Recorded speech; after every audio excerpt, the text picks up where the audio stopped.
각처에서 영상으로 예배할 수 있게 된 것 다시 한번 감사드리고요. 우리 장로님도 기도해 주신 것처럼 또 은혜 중에 우리 본당 리모델링 공사가 또 잘 마치게 되어져서 이렇게 입주해서 이렇게 예배를 드리게 되어졌습니다. 조금 미진하고 부족한 것은 이번 주간에 다 마무리가 될 텐데요.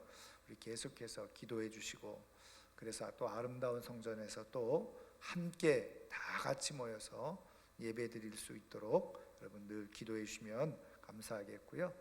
그렇게 기도하고자 하는 분들에게 우리 하나님의 크신 은혜와 축복이 넘쳐나기를 소원하고 축원합니다. 유재덕 목사님이라는 분이 계신데 그 목사님이 쓰신 책이 있습니다. 소중한 사람들을 변화시키는 131가지 이야기라고 하는 책인데, 거기에 이런 이야기가 하나 소개되어지고 있습니다. 그 유대인들 공동체가 있는데 그 유대인들 공동체에 아주 존경받는 랍비가 한 사람이 있었다는 겁니다. 바로 바알셈 토브라고 하는 이름의 랍비였는데, 이 랍비는 이 그 유대인 공동체가 위기에 처해 있고 어려운 문제가 생기고 힘든 일이 생기면 늘 그 지역에 있는 숲속에 들어가서 기도처에 들어가서 기도를 드렸다는 거죠. 근데 이제 이 랍비가 기도할 때 정말 이 내면의 불꽃을 다 불사르는 듯한 그런 간절한 기도를 드렸다는 거예요. 근데 신기하고 놀라운 일은 그 랍비가 그 숲속에 들어가서 그렇게 간절하게 기도하고 나오면 정말 기적적으로 하나님께서 은혜를 베풀어 주셔서 그렇게 위험한 일들, 위기의 순간들, 그 공동체가 가지고 있었던 문제들이 그냥 한순간에 해결되어지는 역사가 일어나더라는 거예요. 그런데 이제 이 바알셈 토브라고 하는 이 훌륭한 랍비가 죽게 되어지고, 그리고 이제 그 제자인 메즈리츠라고 하는 랍비가 이제 이 사명을 감당하게 되어졌는데, 이제 또 유대인 공동체에 어려움이 찾아온 거예요. 위기가 찾아왔어요. 그랬더니 이 메즈리츠라고 하는 랍비도 그 스승을 통해서 배운 그대로 숲속에 들어가서 기도했다는 거죠. 그런데 이때 기도가 하늘에 계신 하나님, 저는 스승님처럼 그렇게 정말 내면을 불사르듯이 간절하게 저는 기도하지 못합니다.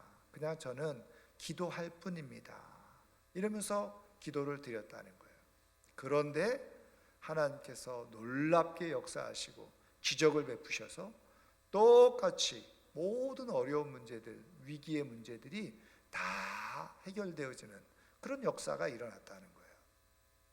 그리고 한참 지나서 사소부 출신의 모세 라이브라고 하는 랍비가 있었는데요. 이 랍비가 이렇게 그 사명을 감당하는 중에도 유대인 공동체 역시 동일한 그런 큰 문제가 생기고 어려움이 찾아왔다는 거예요. 근데 이 모세 라이브라고 하는 랍비도 그 앞에 스승들이 했던 것처럼 숲속에 들어가서 그렇게 기도를 드렸다는 거예요. 근데 이때 이 모세 라이브라고 하는 이 랍비는 이렇게 기도했다는 거예요. 하나님, 저는 내면을 정말 불꽃처럼 사르는 그런 기도하지도 못하고, 그리고 기도가 어떤 건지도 모르고 저는 기도하지도 못합니다. 그렇지만 하나님이 임재하시는 곳이 어디인지는 압니다. 그러면서 기도를 했다는 거예요. 그런데 그 기도에도 하나님은 기적적으로 역사하셔서 모든 문제들이 해결되어지는 역사가 일어났다는 거죠. 그리고 나서는 전 리친 출신의 이스라엘이라고 하는 이름의 랍비가 있었는데, 이 랍비도 어려운 일이 생기고 그리고 문제가 생기면 앞에 있었던 그 스승들처럼 그 숲속에 가서 기도를 드렸다는 거예요.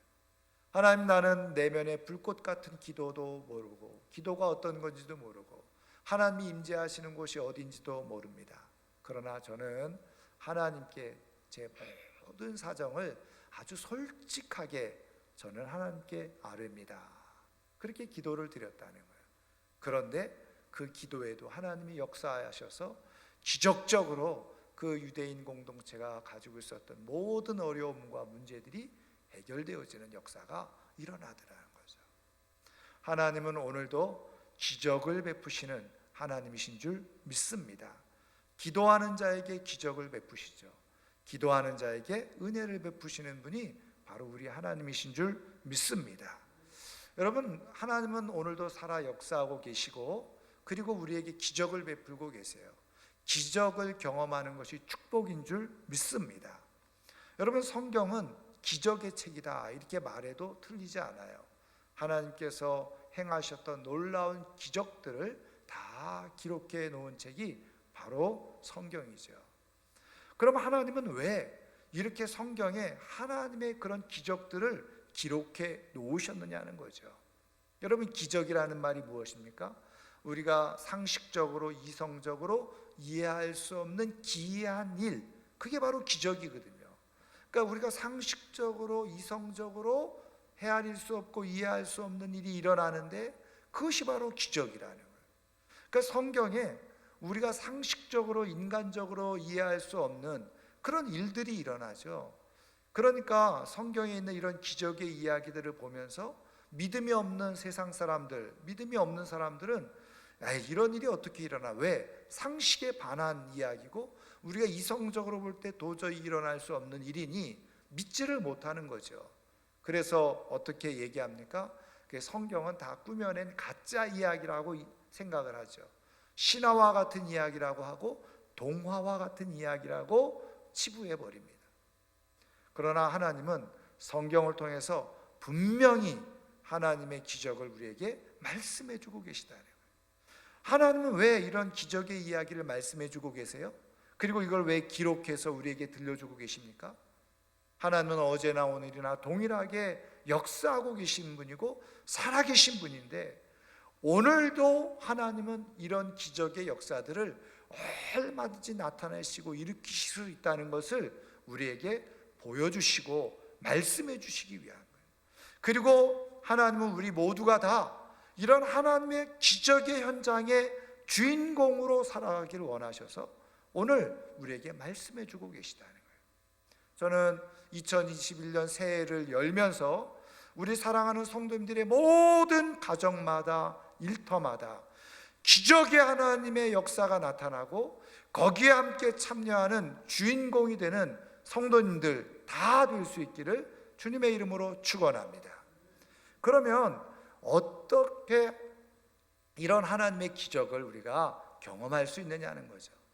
하나님은 어떻게 이런 기적을 우리에게 나타내 보여주고 계시냐는 거예요.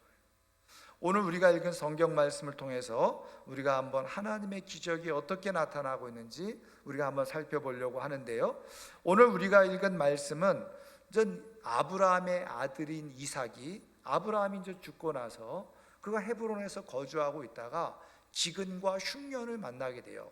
그러니까 기근과 흉년이 왔다는 것은 먹고 살 것이 없다는 거죠. 그래서 이 이삭이 택한 것이 뭐냐? 저 애굽 땅은 아주 풍요로운 땅이에요. 그 소식을 듣고 알고 있었기 때문에 애굽으로 내려가려고 한 거죠. 그래서 헤브론에서 애굽으로 내려가는 과정 속에서 어디를 경유하게 되어지냐면 블레셋 사람들이 살고 있는 그랄 땅을 경유하게 되어졌어요. 그런데 그곳을 지나가려고 하는데 하나님께서 그 그랄 땅에 머무르라, 애굽으로 내려가지 말고 그랄 땅에 머무르라고 말씀하시는 거예요. 그래서 오늘 우리가 읽지는 않았지만 6절 말씀에 보면 이삭이 그랄에 거주했다는 거예요. 말씀을 따라 거주한 거죠. 그런데 그 그랄 땅에 거주하면서 어떤 일이 일어났느냐? 12절, 26장 12절 13절, 여러분 성경을 펴놓으셨으면 한번 12절 13절 그리고 14절 상반절까지 우리 한번 읽어보도록 하겠습니다.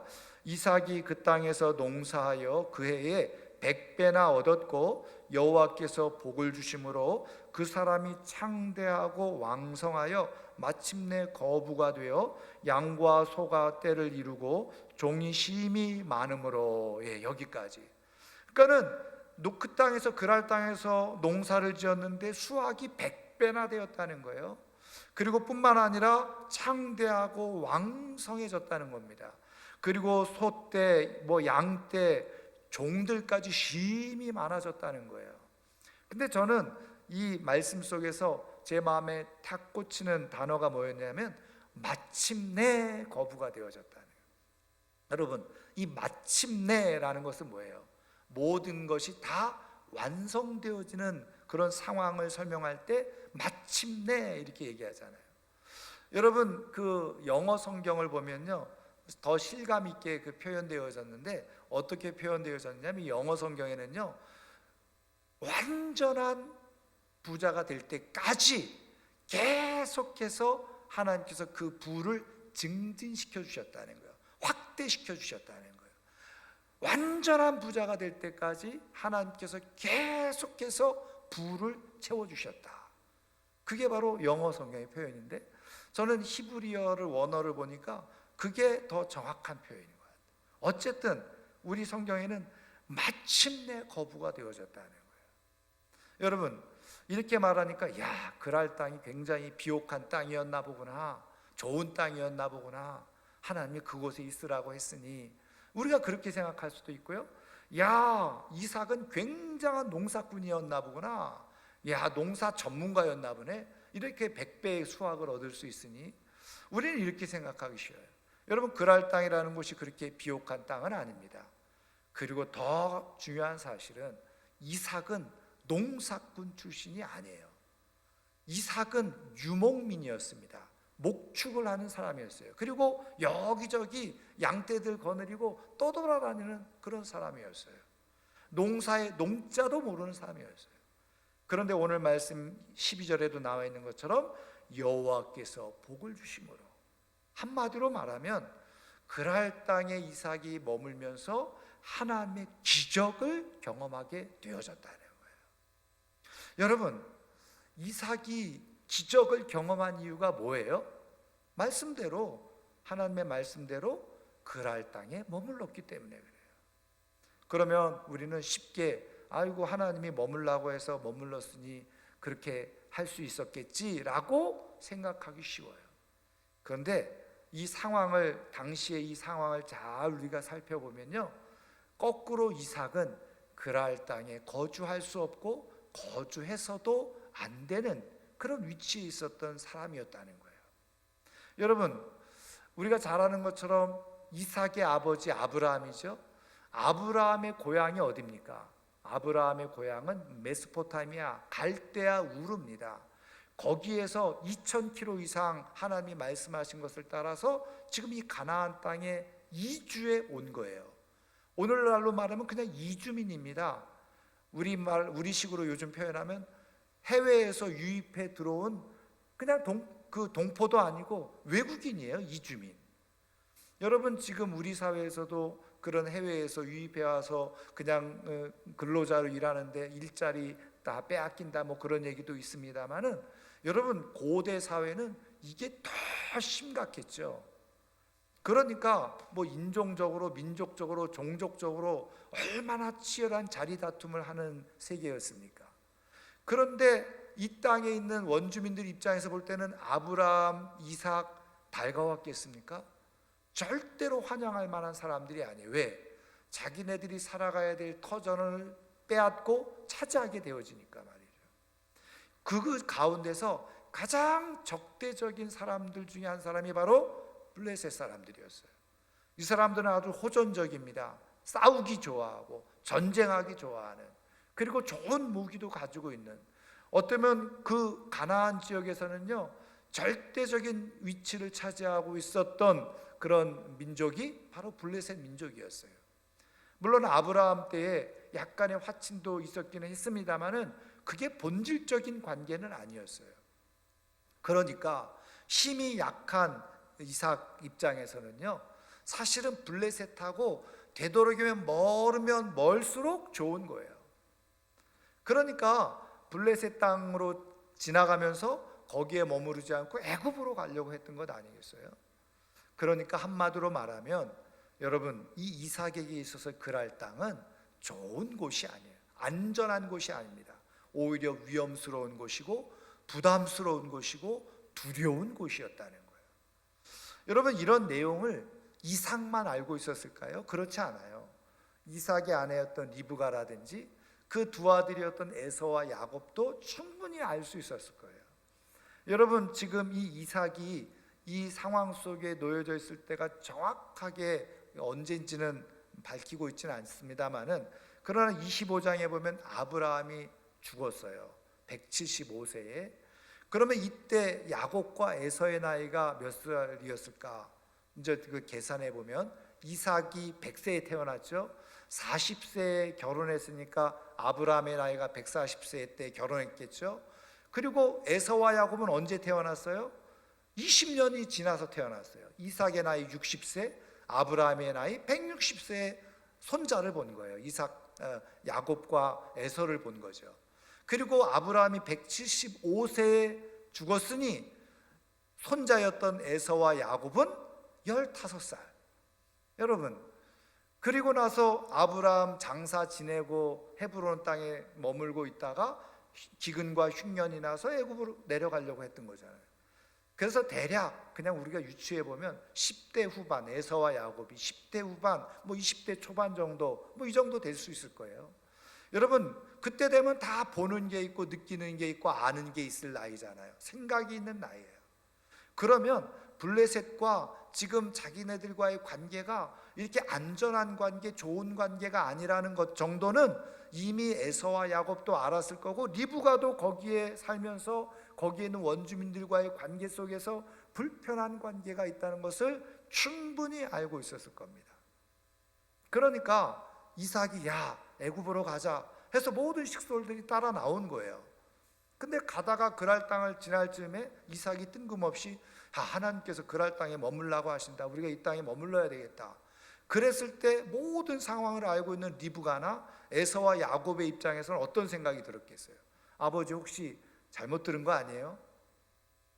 하나님이 왜 이런 위험한 곳에 우리를 있게 하시겠어요? 잘못 들은 거 아니에요? 다시 한번 하나님께 여쭤보세요.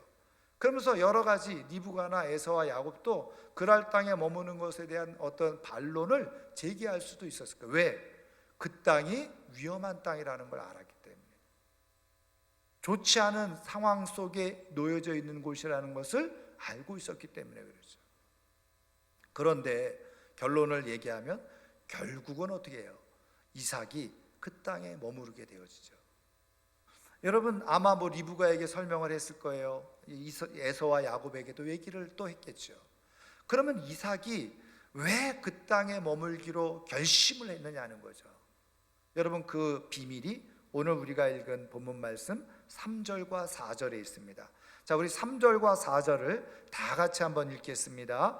이 땅에 거류하면 내가 너와 함께 있어 내게 복을 주고 내가 이 모든 땅을 너와 내 자손에게 주리라. 내가 내 아버지 아브라함에게 맹세한 것을 이루어 내 자손을 하늘의 별과 같이 번성하게 하며 이 모든 땅을 내 자손에게 주리니 내 자손으로 말미암아 천하 만민이 복을 받으리라. 아멘.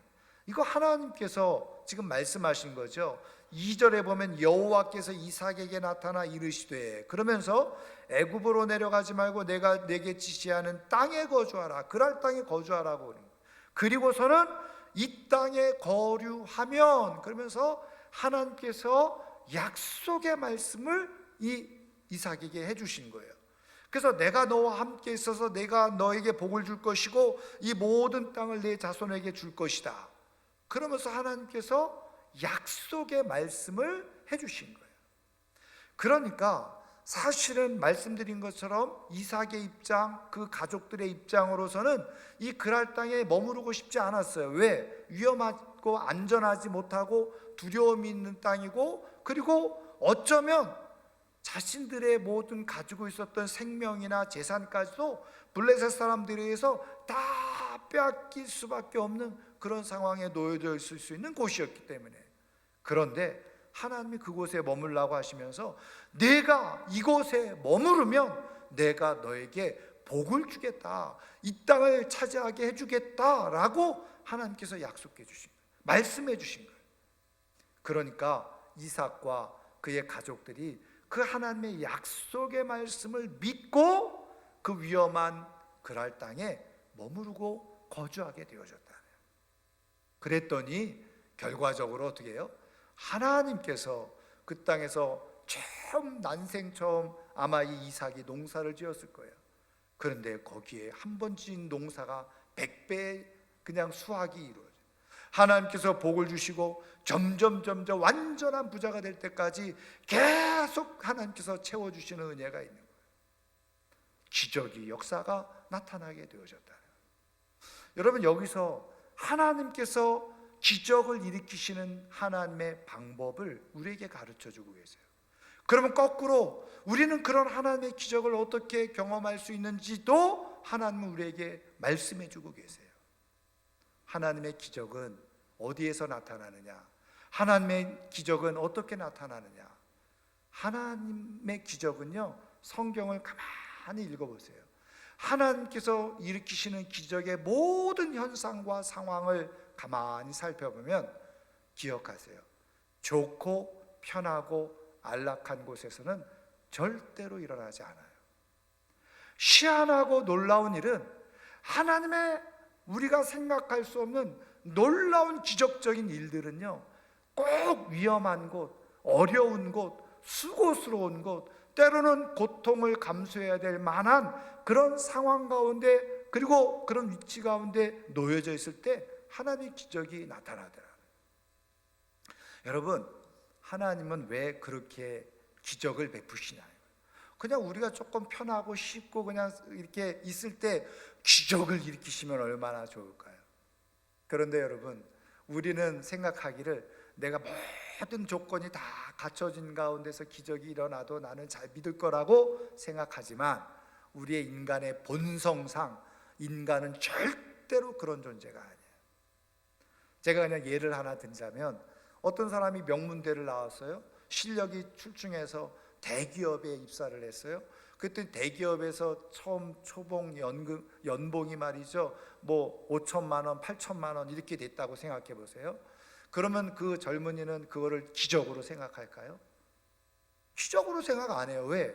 모든 상황과 환경이 자기는 이런 연봉을 받을 만한 자격이 있고, 그래서 내가 이 기업체에 내가 입사한 건데 그게 뭐 기적이에요? 그건 당연한 거예요. 그런 환경과 여건과 조건 속에서 그렇게 연봉을 많이 받는 거는 당연한 일이지 절대로 기적이 아니에요. 근데 여러분, 한번 거꾸로 생각해 보세요. 초등학교도 졸업 못했어요. 기술도 제대로 없고 아는 것도 없는데 조그만 공장에 취직했어요.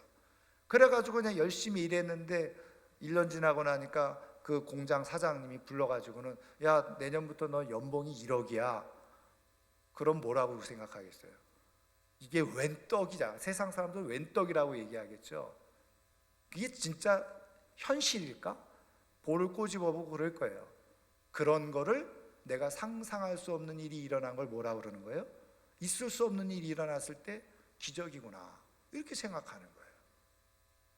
여러분, 우리는 그냥 모든 상황이 다 잘 조건이 갖춰진 데서 일어나도 하나님의 기적이라고 믿을 거라고 우리는 생각하지만, 그런 상황이 되면요, 절대로 우리는 기적이라고 받아들이지 않아요. 그래서 하나님은 꼭 하나님의 놀라운 기적적인 일들을 나타내시고 보여주실 때는 꼭 위험한 상황, 어려운 상황 속에 우리를 가도록 해요. 그런 상황 속에 있도록 합니다. 그리고서 하나님은 약속을 하세요. 오늘 이삭에게 말씀한 것처럼 네가 두려워하고 불안해하고 걱정하고 그리고 무서워하는 이 땅에 네가 그대로 말씀을 따라 있으면 내가 너에게 복을 주겠노라, 이렇게 약속하시네요. 이때에 하나님을 신뢰하고 하나님의 약속을 믿고, 위험이 있고 안전하지 못하고 두려움이 있고 그 결과가 어떻게 될지 모르지만 말씀을 따라 순종함으로 하나님이 말씀하시는 곳에 있게 되어질 때 그 사람은 기적을 경험하는 주인공이 되어지는 거예요. 왜? 하나님의 약속이 있고 하나님의 말씀이 있는 곳이기 때문에. 여러분, 그렇다고 오해하지 마세요.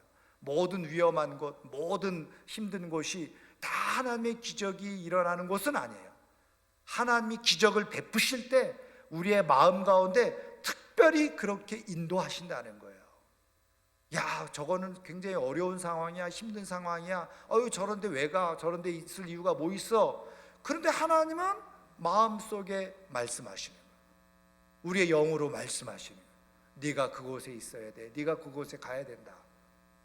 그런데 그래서 완전하지 않고 불안하고 힘든 곳이지만 하나님이 가라 하시니 있으라 하시니 그럼 저는 하나님을 믿고 가겠습니다. 그렇게 가잖아요. 그럼 거기서 기적을 경험하는 역사가 일어나게 되어진다. 여러분 성경을 보세요. 하나님의 모든 기적의 역사는 불완전한 곳에서 나타나고요, 연약한 곳에서 나타나고 위험한 곳에서 나타나요. 그래서 하나님은 하나님의 기적을 베푸시는 그런 내용들을 우리에게 소개해 주시면서 우리가 다 이런 믿음을 가지고 기적의 주인공으로 살아가기를 원하신다는 거예요. 이때 하나님을 믿는 사람들은 힘들고 어렵지만 하나님의 말씀하시는 곳에 이르게 되어지고 거기에 함께 동참하고 참여해서 기적을 진짜 경험하는 주인공이 돼요. 근데 믿음이 없는 사람들은 어떻게 할까요? 멀찍이 서서 아유 나는 못 갑니다. 나는 안 됩니다. 아유 상황이 힘들어요. 그럴 상황이 아니에요. 그리고서 주저주저하고 놓쳐버리죠. 그러면 기적을 경험하는 사람은 되지 못하고 기적의 주인공이 아니라 기적의 방관자로 또 기적의 어떻게 구경꾼으로 전락해버리고 말아요. 거기에 말씀을 따라 하나님의 뜻을 따라 참여했던 사람들이 그 받는 놀라운 기적의 은혜들을 그냥 구경만 하는 거예요. 그러면서 그러죠. 아이고 나도 그때 그냥 그렇게 했을걸. 아 그렇게 했으면 나도 어떻게 될지 모르는데. 얼마나 불행해요. 하나님께서 기적의 자리로 우리를 초대하고 초청하고 계시는데 내가 믿음이 없어요. 반응을 못해요. 왜? 인간적인 생각, 상식적인 생각, 이성적인 생각으로는 불가능한 일이거든요. 있을 수 없는 일이거든요. 그러니까 참여하지를 못하는 거예요. 도전하지 못하는 거예요. 오늘 하나님은 새해를 시작하면서 우리 사랑하는 성도님들의 모든 가정마다 일터마다 이런 기적의 주인공이 되기를 원하셔서 오늘 이 말씀을 우리에게 주고 계시는 줄 믿습니다. 적극적으로 하나님이 이 기적의 자리로 초청하고 인도하실 때 부담이 되지만 또 불안하기도 하지만 두렵기도 하지만 적극적으로 반응하고 참여하는 가운데 하나님의 기적을 맛보며 살아갈 수 있는 하나님의 사람들 되기를 주님의 이름으로 축원합니다. 제가 또 한번 말씀드렸어요. 이렇게 제가 성전 리모델링 공사하는데 50주년이 되고 뭐 여러 가지 문제가 있어서 리모델링을 했으면 좋겠다. 이거 제 개인적인 생각이었고 그랬습니다. 그런데 이제 코로나가 터져서 하지 못하게 될 상황이 됐어요. 그래서 저도 한편으로는 잘 됐다 이런 생각이 없지 않아 있었어요. 그리고서 이제 새벽마다 기도하는데 하나님께서 다 마음에 부담을 주시는 거예요.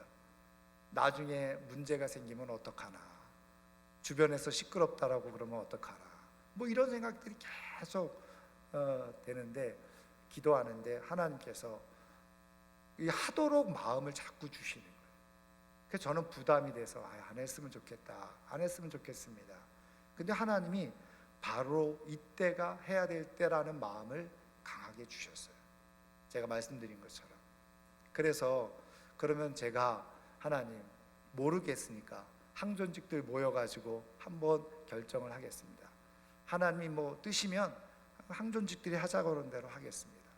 그랬더니 정확하게 과반수가 해보자 해서 했어요.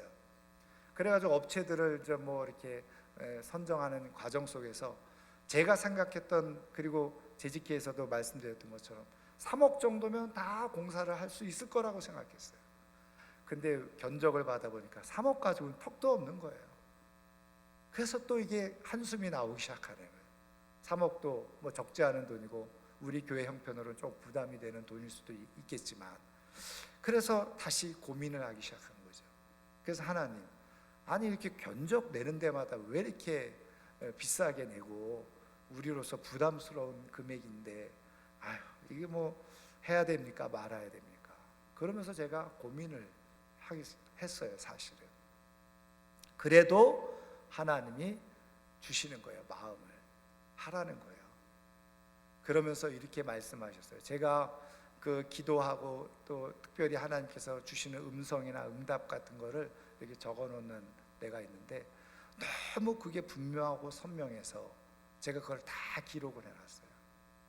하나님께서 하라는 거예요. 그리고서 이거는 네 일이 아니라 내 일이다. 그래서 내가 책임지겠다. 하나님께서 어쨌든 제게 주신 마음이었어요. 그래가지고 그런 마음 말씀을 받으니까 그래, 하나님이 뭐 하시지. 그런 마음은 있지만 내가 목사지만 믿음이 약해서 그래도 이게 어떻게 하나 했더니 뭐 어쨌든 계속 업체 알아보고 뭐 그냥 줄이고 해보겠다고 해도 우리가 생각했던 것보다 훨씬 더 많은 금액이 지출이 되게 되는 거예요. 그러니까 새벽마다 그게 고민이 되고 기도가 되는 거예요. 성도들은 어떻게 생각할 것이며 이게 과연 될 것인가. 그래서 제가 처음에는 말씀드린 것처럼 성도님들한테 부담 안 드리겠다고 우리 경상비에서 그냥 우리가 한 10%씩 모든 부서에서 조금 감축을 하면, 긴축을 하면 그냥 경상비에서 5년 6년이면 5천만 원씩 3억 충분히 갚겠다. 이건 제 인간적인 계산 방법이었어요. 그래가지고 그렇게 얘기를 했고 다 그렇게 이해를 하셨어요. 그런데 하나님께서 제게 주신 마음은 그 방법이 아니었던 거예요. 그래서 제가 또 고민되기 시작한 거예요. 그래서 이거 어떻게 해야 되나. 그래서 이제 하나님 앞에 기도를 드리는데 하나님께서 하나님의 방법으로 하나님께서 채우시고 갚으시겠다는 거예요. 여러분, 이럴 때요, 이게 참 고민스러운 거예요. 왜? 이게 뭐 논리적으로 설명이 되지 않는 거잖아요. 뭐 경상비에서 10%씩 줄여가지고 5천만 원씩 갚겠습니다. 이러면 이해가 다 돼. 동의가 다 돼. 그렇지만 하나님이 어떤 방법인지 모르는데 하나님이 방법으로 하시겠다고 하니까 제가 뭐 이해도 할 수 없고 뭐 설득이 안 되죠, 저도. 그래서 계속 하나님 앞에 도대체 어떻게 하시겠다는 겁니까? 우리 교회 성도님들의 형편 하나님 아시잖아요. 그렇게 할 사람도 없고.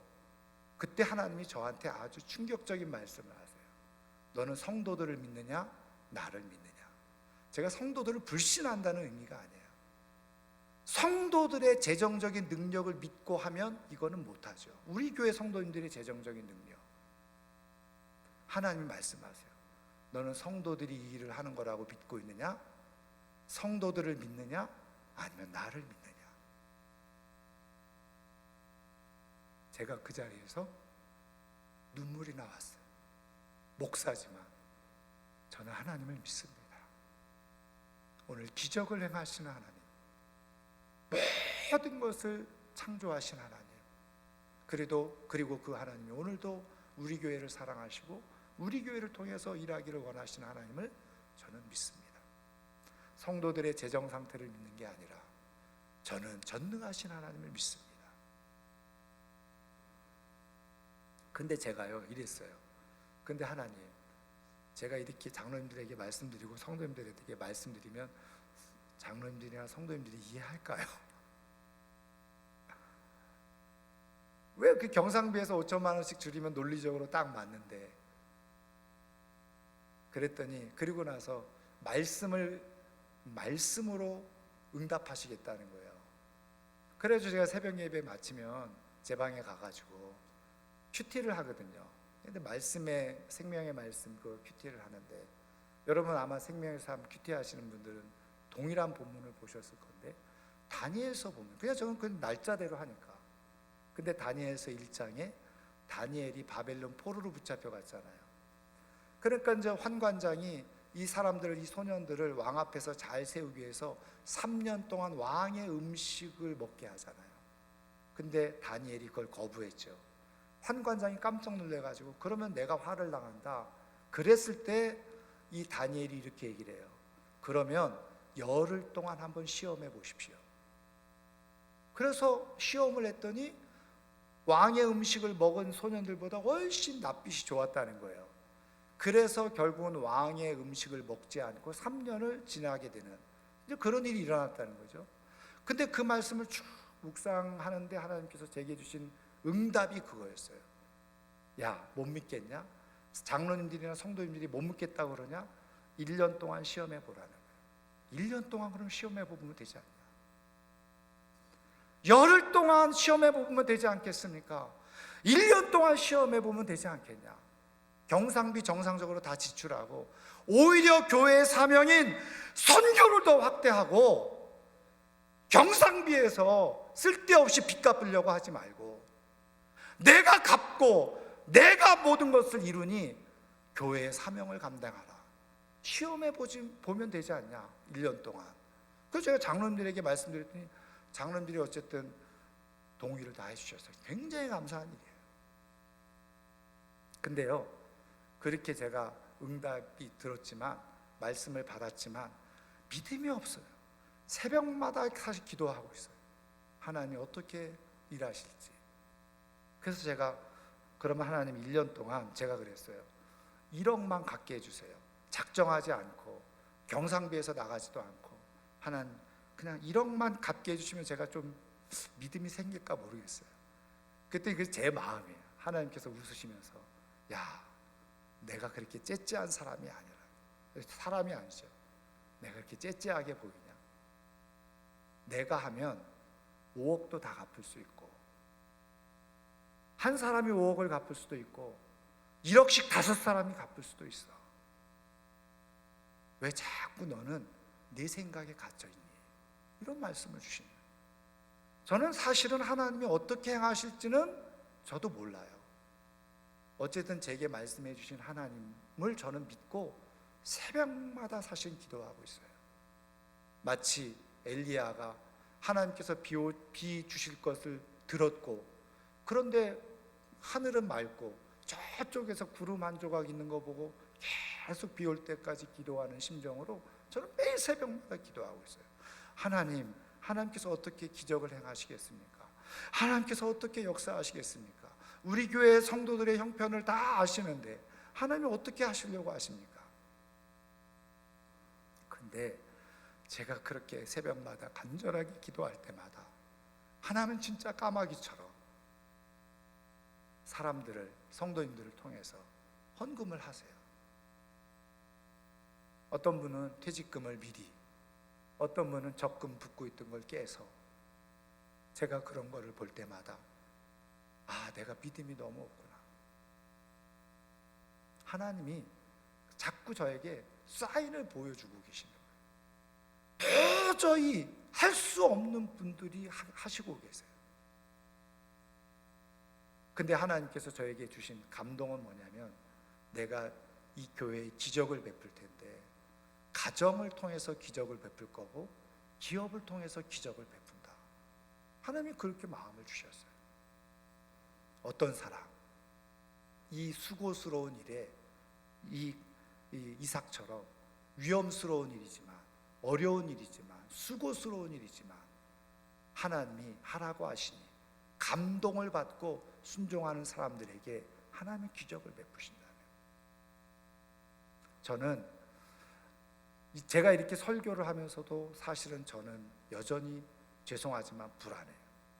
내가 이렇게 선포해 놓고 하나님 아무것도 안 하시면 저는 가짜 목사가 되니, 그렇잖아요. 그렇지만 저는 하나님을 믿습니다. 저에게 말씀하신 하나님을 믿어요. 하나님이 어떻게 행하실지는 저는 몰라요. 하나님의 방법도 헤아릴 수 없어요. 그러나 저는 저에게 말씀하시고 말씀으로 저에게 응답하신 하나님을, 약속을 저는 믿습니다. 저는 죄송하지만 우리 교회 형편을 믿지 않아요. 우리 교회 성도님들을 불신한다는 의미가 아니라 재정 상태를 믿을 수가 없어요. 그렇지만 저는 하나님을 믿습니다. 그래서 제가 선포하는 거예요. 저는 저 자신도 물론이거니와 우리 교회 모든 성도님들은 하나님께서 행하시는 기적에 참여하는 사람들이 되었으면 좋겠고, 이런 가정들이 되었으면 좋겠다라고 하는 소망이 있어요. 그래서 그냥 믿음 생활을 자꾸 계산하면서 지지부진하게 의미 없이 쫓기듯이 신앙생활하는 사람이 아니라, 하나님은 기적을 베푸신 하나님, 능력의 하나님, 그것을 날마다 목격하고 경험하고 체험하면서 정말 위대한 믿음의 사람으로 살아가는 그런 믿음의 사람들, 가정들, 그리고 그런 믿음의 후손들이 우리 교회 안에서 많이 일어나는 그런 꿈을 꾸고 있습니다. 하나님이 하시죠.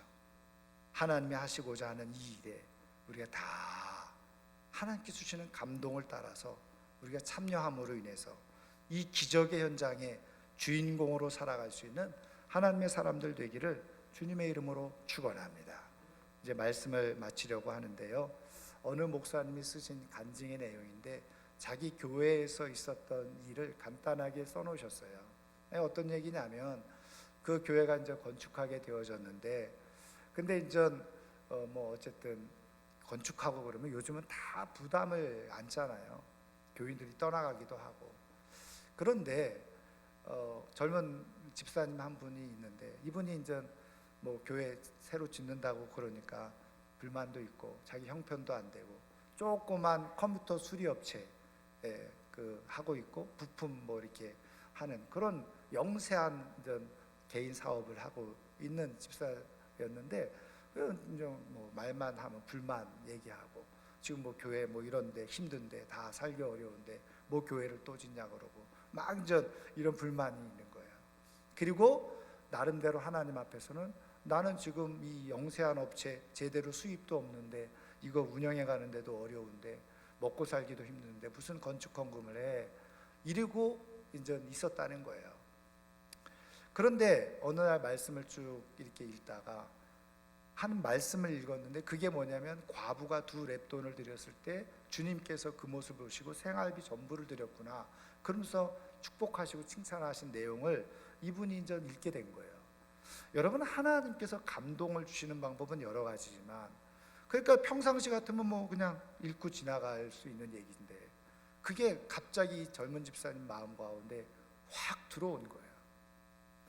그러면서 이런 사람은 이런 사람이지 하고 잊어버리려고 하잖아요. 근데 그게 계속 일할 때마다 생각나는 거예요. 계속 생각나는 거예요. 하나님, 나는 그럴 형편이 아니에요. 그럴 처지가 아닙니다. 처자식도 있고 안 됩니다. 계속 이제 줄다라기를 하는 거예요. 그래도 어쨌든 이 젊은 집사님이 믿음이 있었는지 그래 기도라도 해보지. 그러고서 하나님 앞에, 하나님 내 상황은 이렇고 처지는 이렇고 나는 할 수 없습니다. 그러면서 기도하는데 하나님께서 정말 문득 보게 하시는 게 있는데, 어느 날 수리하러 차를 몰고 딱 타고 가려고 하는데 자기 차가 딱 생각난 거예요. 조금 큰 차를 몰고 다녔거든요. 좋은 차를. 왜냐하면 부품 같은 거 싣고 다니기도 하고 그러니까. 근데 그때부터 계속 이 차에 마음이 있는 거예요. 그래서 결단을 했죠. 그 차를 팔아버리고 조그만 경차를 샀어요. 그리고 그 차입금을 교회에 건축 헌금으로 드린 거예요. 근데 이제 그 목사님 간증 그 기록에 그분 집사님이 이제 그런 얘기를 했겠죠. 그날 자기는 평생 잊을 수 없는 예배를 드렸다는 거예요. 그렇게 드리는데 그렇게 눈물이 나더라는 거예요. 그리고서 이제 경차 끌고 그렇게 이제 다니면서 정말 겨우겨우 일을 해요. 어느 날 연락이 왔더라는 거예요. 그래서 그냥 컴퓨터 수리해 달라고. 그래서 처음 보는데 가보니까 큰 회사인 거예요. 그래가지고 이제 가서 수리를 해줬는데, 그 다음부터 그 회사에 있는 모든 컴퓨터에 대한 부품이나 수리를 이 집사님한테 그 회사가 다 맡긴. 그 회사를 통해서 들어오는 수입이 자기가 그 차를 팔아서 헌금했던 그 수익의 10배가 넘더라고요. 하나님이 하시는 방법은 우리는 헤아릴 수가 없어요. 그런데 하나님은 그렇게 우리에게 감동을 주세요. 우리로 하여금 마음에서 떠나지 않게 하시고 계속 우리를 붙들어 주시고, 그래서 우리로 하여금 기적의 주인공의 자리에 있게 하시는 거죠. 저는 정말 올 한 해 정말 저도 새벽마다 기도할 거예요. 하나님, 기적의 가정들이 세워지게 하시고 기적의 기업들이 그리고 업체들이 우리 교회 안에 세워지게 하시고, 왜? 하나님이 그런 말씀을 주셨으니까. 분명히 가정의 회복을 통해서 하나님은 하나님의 일을 하실 거라고 말씀하시고, 하나님 앞에 헌신하는 기업을 통해서 하나님은 하나님의 일을 하실 거라고 말씀하고 계셨기 때문에, 여러분, 인간적으로 상식적으로 생각하면 코로나 계속 진행되어지고 장사는 더 안 되고 다 모든 것들이 더 힘든 상황 가운데 놓여질 거라고 다 예견하고 있어요. 저도 불안한 게 바로 그거잖아요. 상황이잖아요. 근데 하나님은 상황을 뛰어넘어서 역사하시는 수를 가지고 계시는 분이 바로 우리 하나님이세요. 저는 죄송하지만 성도님들의 재정 상태를 믿고 있지는 않습니다. 우리 교회의 형편을 저는 믿고 이 일을 하는 건 아닙니다. 이 일을 하도록 말씀하신 하나님, 하나님께서 행하시겠다고 약속하신 그 하나님을 믿고 저는 이 일을 했어요. 저는 우리 사랑하는 성도님들이 하나님께서 행하고 계실 것을 기대하시고 바라보시고 그리고서 기도하는 가운데 하나님의 기적을 함께 누릴 수 있는 하나님의 사람들 되기를 주님의 이름으로 축원합니다. 축원합니다. 자, 오늘 말씀을 생각하면서 우리 한번 같이 찬양하고 기도하기를 원합니다. 주님 말씀하시며